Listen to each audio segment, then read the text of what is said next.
When God gives you something, He doesn't hand it over already polished, shiny, and ready to go. He gives it to you in a seed. And that seed doesn't look like much. It's small, it's fragile, it doesn't look like the destiny He showed you in your spirit. But that's how God works. He hides greatness in something that looks ordinary. The seed of your promise doesn't look like your purpose yet, but you better believe it's already carrying everything you need. The challenge is we don't like seeds because they require patience. We want the finished tree, the harvest, the fruit, but you don't get the fruit without planting the seed, and you don't get the harvest without waiting on the process. That's why so many people give up too early. They didn't recognize the power in what looked too small to matter. Sometimes God shows you the big picture, but when He hands it to you, it feels like nothing. You ask yourself, is this really it? Did God really call me to this? But that little idea, that small gift, that quiet nudge in your spirit, that's the beginning of something that can change your whole life. The question is, can you see the promise in seed form? If you don't honor the seed, you'll never see the harvest. Some people throw away the seed because they don't think it looks like destiny. Don't despise small beginnings. Don't laugh at your own process just because it doesn't look like much right now. Seeds don't look like trees, but inside every seed is a forest. And that's what you've got to hold on to.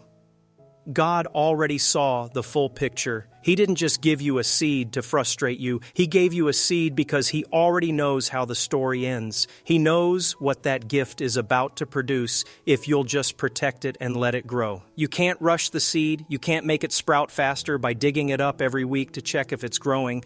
The seed requires you to believe and what you cannot yet see. It requires faith because faith is the bridge between what God promised and what you actually hold in your hand. So don't you ever let the size of your seed convince you that God forgot about you. If He gave it to you, it's alive. If He placed it in your heart, it's already real. You just have to guard it, nurture it, and believe that one day it will become everything He said it would be. And the truth is, the seed is proof that God has not overlooked you. He trusted you with it because He believes you can carry it until it grows into the fullness of His promise. You've got to understand that distractions are not just little inconveniences. They are weapons designed to keep you from reaching what God promised. The devil doesn't have to take away your gift to stop you.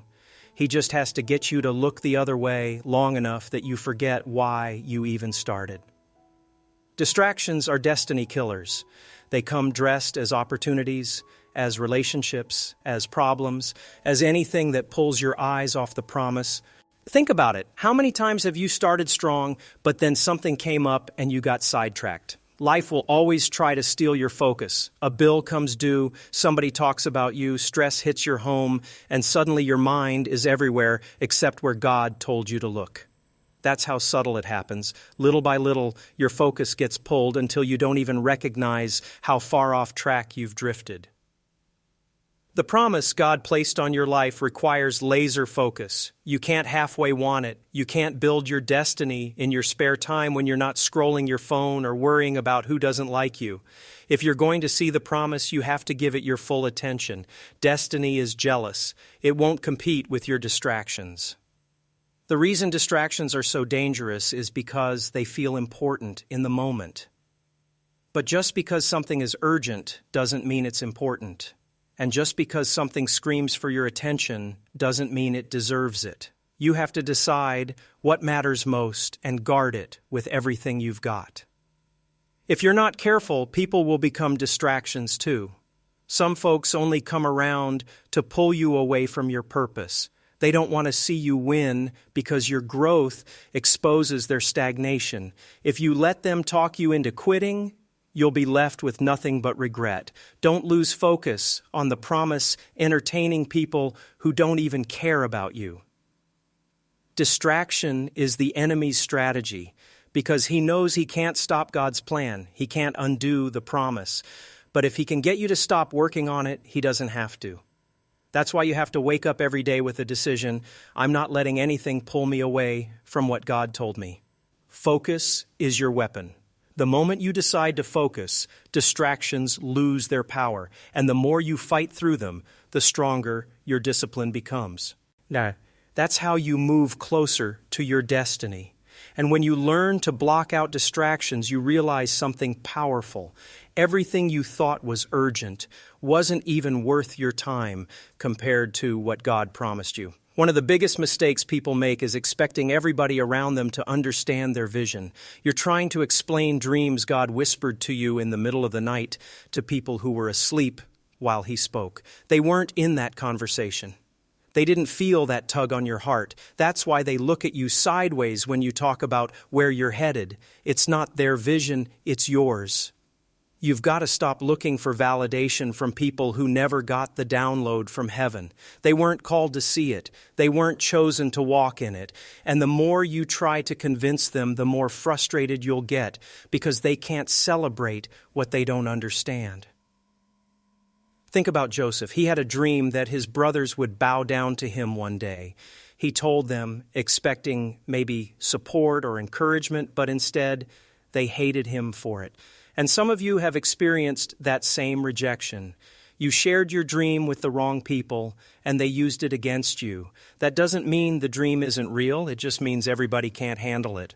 Your vision is sacred. It's a treasure, and you've got to protect it. Some people will trample on it simply because they can't see past their own limitations. They'll call you crazy, unrealistic, or foolish. But what they call foolish, God calls faith. And faith doesn't need a cheering section. It just needs obedience. Stop waiting for people to clap for you. Sometimes the people closest to you will be the ones who doubt you the most, but that doesn't change what God said. If He planted it in your spirit, it's yours. Don't you dare let their disbelief kill your dream. You've got to walk in confidence even when nobody's patting you on the back. You've got to keep moving when the only person who believes in the vision is you. Because the truth is, the promise is not a group project. It's a personal assignment. Sometimes God separates you from certain people, not because He doesn't want you to love them, but because they can't go where you're going. They don't have the faith capacity to walk at your level. Don't be mad at them. Just understand they weren't chosen for that part of your journey. And when you finally see the promise come to pass, the very people who doubted you will be the ones asking how you did it. But you'll know it wasn't you. It was God proving that His promise doesn't require the approval of man. Everybody wants the promise, but nobody wants the process. And let me tell you, the process hurts. Pain is not a sign that God abandoned you. It's proof that He's preparing you. You don't build strength without resistance. You don't grow without pressure. And you don't step into destiny without walking through some painful seasons. The problem is, most of us see pain as punishment. We think, if I'm hurting, I must have done something wrong. But sometimes pain is God's tool to shape you. That heartbreak, that disappointment, that closed door, it wasn't meant to destroy you. It was meant to build you. You can't handle a promise if you haven't been processed. Think about it. If God gave you everything you prayed for when you weren't ready, you'd waste it. You'd fumble it. So He allows the pain to develop your character, to stretch your endurance, to humble your heart, so when the promise shows up, you won't sabotage it. Look back at your life. Some of your biggest lessons didn't come from the easy times. They came from the painful ones. The nights you cried, the seasons you struggled, the losses you thought you'd never recover from. That's where you grew the most. That's where God was molding you for more.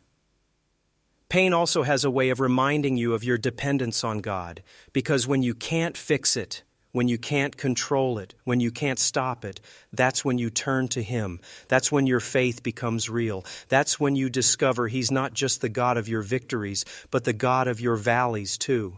Don't run from the pain. Face it, grow through it, and let it teach you what you need for the next level. Because every time you survive what should have broken you, you come out stronger, wiser, and more prepared.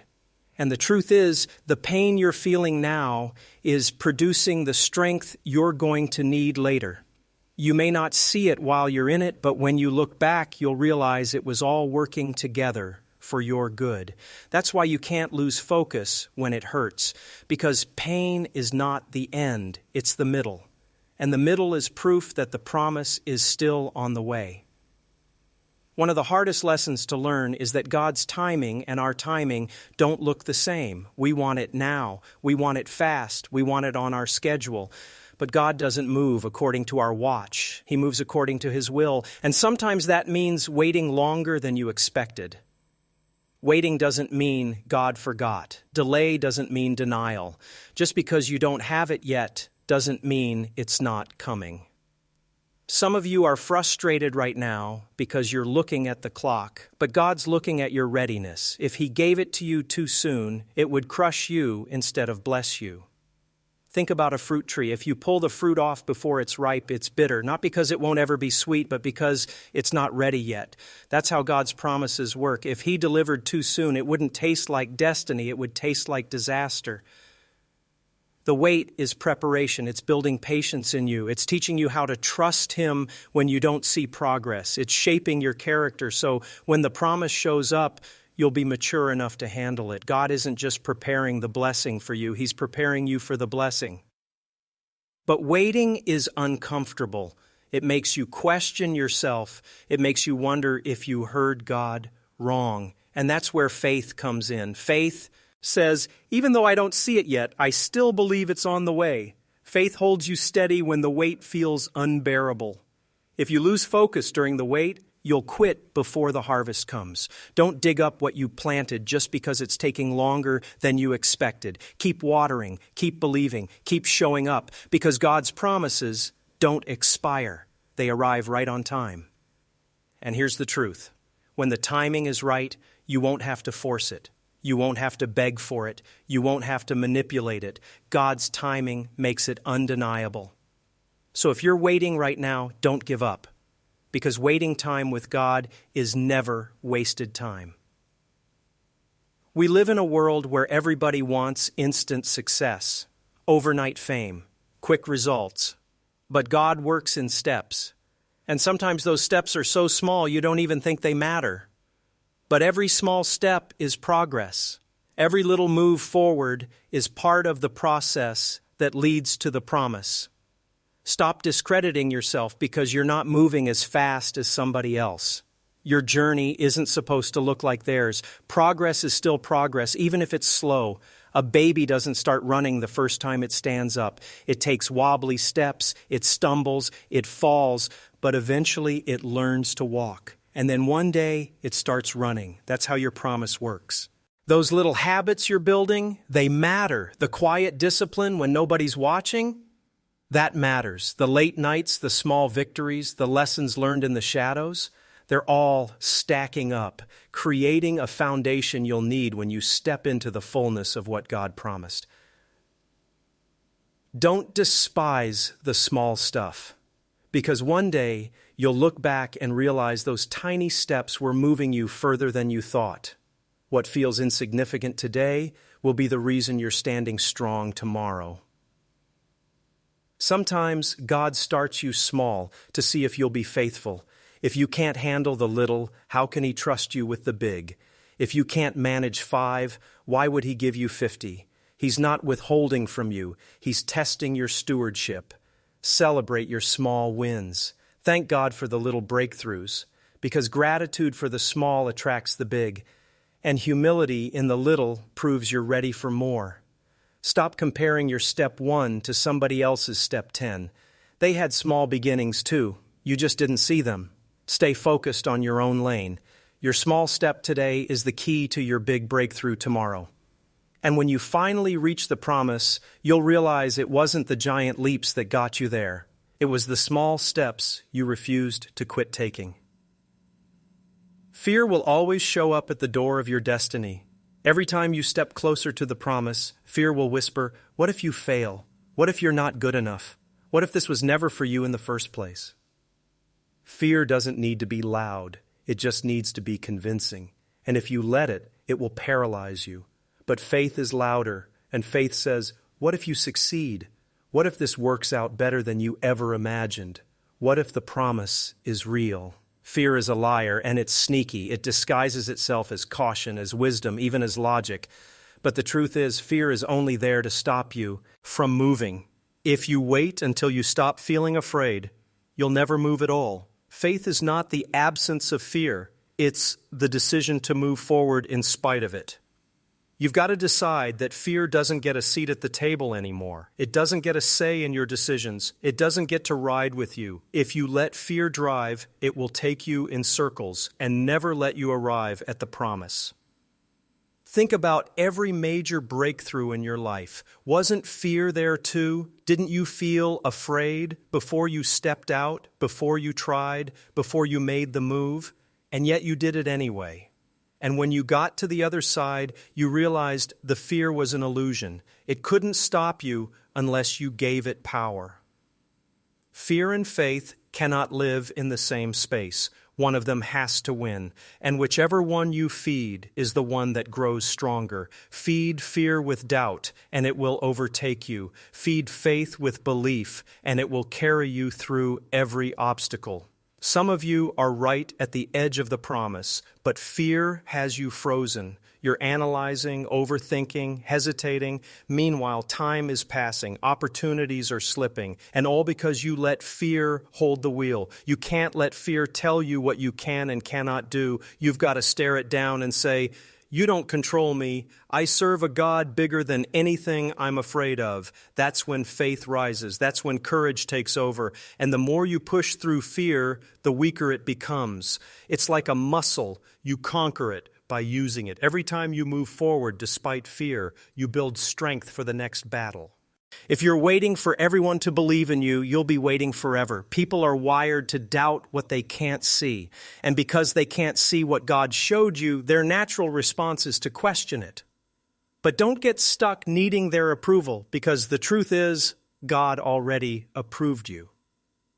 When God called you, He wasn't confused. He didn't choose you by mistake. He factored in your weaknesses, your flaws, your mistakes, and still said, "I want you." People may look at your resume and say you're unqualified. They may bring up your past and say you're not worthy, but God doesn't choose the qualified. He qualifies the chosen. Doubt from others is often a reflection of their own limitations. They can't see themselves doing it, so they can't imagine you doing it either. But that's not your problem. You're not running their race. You're running yours. Don't waste your energy trying to convince doubters. No matter what you do, some people will never believe in you until they see the finished product. Let them watch. Let them underestimate you. Let them call you crazy. Because when God brings the promise to pass, their doubt will turn into silence. And understand this, even the people closest to you may doubt you. Sometimes your own family won't see it. Sometimes your friends will think you're reaching too high. Don't let their limited vision stop you from pursuing what God promised. God's belief in you is enough. He said it, He promised it, and His word never returns void. People's opinions change like the wind, but God's promise is unshakable. You don't need a crowd to validate you. You just need His confirmation. When others doubt you, take it as confirmation that you're doing something worth doubting. Nobody doubts people who play it safe. Doubt shows up when you're walking in faith. And one day, the same people who doubted you will have no choice but to admit it must have been God. Some of you are frustrated because you feel stuck. But the truth is, you're trying to step into a new season while still carrying the baggage of the old one. You can't hold on to yesterday and expect to walk freely into tomorrow. God is trying to hand you something new, but your hands are too full of what He's been telling you to let go of. Old hurts, old failures, old relationships, old habits, they weigh you down. And the longer you carry them, the heavier they get. The promise was never designed for you to drag dead weight into it. If it couldn't survive in your last season, it doesn't belong in your next one. Letting go is hard, though. We get comfortable with the familiar, even if the familiar is toxic. We'd rather cling to what we know than risk the unknown.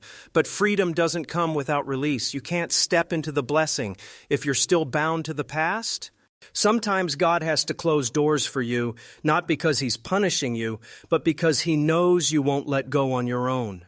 He'll remove people, strip situations, end seasons, not to hurt you, but to prepare you. What looks like loss is often protection.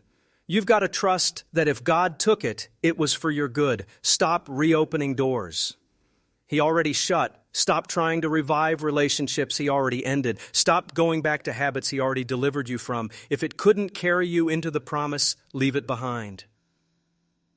The new season demands a new version of you. The person you're becoming can't look like the person you were. That's why shedding the old hurts so much. It feels like losing a part of yourself, but in reality, it's making room for the better version God already saw in you. Don't miss the new because you're clinging to the old. Destiny doesn't wait for people who refuse to release baggage. You've got to drop it, even if it hurts, even if it feels scary, because what's ahead is greater than what's behind. And when you finally let go, you'll realize the weight you were carrying was the very thing slowing you down from running into the promise.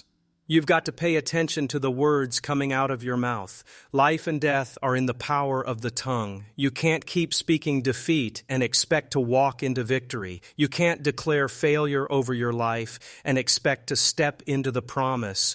Your words create the atmosphere you live in. Some of you are living in the prison of your own negative words. Every time you say, I can't, or it's too hard, or I'll never get there, you're building a wall around yourself. Stop cursing your own future with your tongue. Start speaking life, even when you don't see it yet. Words shape your mindset, and your mindset shapes your actions. If you keep telling yourself it's impossible, you won't even try. But if you start declaring with God, all things are possible, suddenly your faith has fuel to move forward. You've got to learn to talk like the promise is already yours. Speak like you believe it. Call it into existence. Faith isn't just believing in your heart, it's declaring it with your mouth. That's why you can't be careless with your speech. Even when life gets hard, speak hope. Even when you feel weak, speak strength. Even when you're in the valley, speak victory. Because your words set the direction of your faith, and your faith sets the direction of your destiny. The enemy doesn't need to attack you if he can get you to attack yourself with your own words. Don't give him that power. Guard your mouth the way you guard your promise. Your words are seeds. Plant them carefully. Speak abundance, not lack. Speak health, not sickness. Speak peace, not chaos. What you speak consistently is what you'll start to see. And when you start aligning your words with God's promise, your atmosphere will shift, your confidence will rise, and your life will start moving in the direction of what you declare. One of the dangers of walking toward your promise is getting comfortable along the way. Success at one level can make you lazy at the next. You can't let the small wins make you think you've arrived. Stay hungry, stay driven, stay desperate, for everything God said belongs to you. Hunger keeps you moving when the path gets rough. Hunger reminds you there's still more ahead. Hunger won't let you settle for less than the fullness of the promise. Because the truth is, good can be the enemy of great if you stop too soon. But hunger without humility will destroy you. If you get arrogant, if you forget where you came from, if you stop acknowledging the God who got you here, you'll sabotage your own blessing. Pride comes before a fall. Humility keeps you grounded. You've got to balance ambition with gratitude. Work hard, chase the vision, but never forget who opened the doors. Never forget the nights you prayed for the opportunities you're walking in now. Gratitude keeps your heart soft, while hunger keeps your drive sharp. Sometimes the promise doesn't come all at once because God is making sure you stay humble as you grow. If He gave it to you too quickly, you might think you did it on your own. But when He takes you through the process, you know without a doubt that it was Him. Stay teachable, stay open. Don't think you know everything. There's always someone who can teach you, always something you can learn, always another level to grow into. The moment you stop learning is the moment you stop moving. Celebrate your progress, but don't worship it. Appreciate the blessing, but don't get stuck in it. Keep pressing forward. The promise is bigger than what you've seen so far. And when you live in that tension, hungry enough to chase it, humble enough to handle it, you'll be ready for the fullness of what God promised. The people you surround yourself with matter more than you think. NK. You can't step into destiny while keeping company with folks who don't even believe in destiny. Your circle can either push you forward or pull you backward. Check your circle. Who you walk with will determine where you end up. Some of you are stuck not because of a lack of talent, but because of the people you keep letting speak into your life. Every time you share your dream, they shoot it down.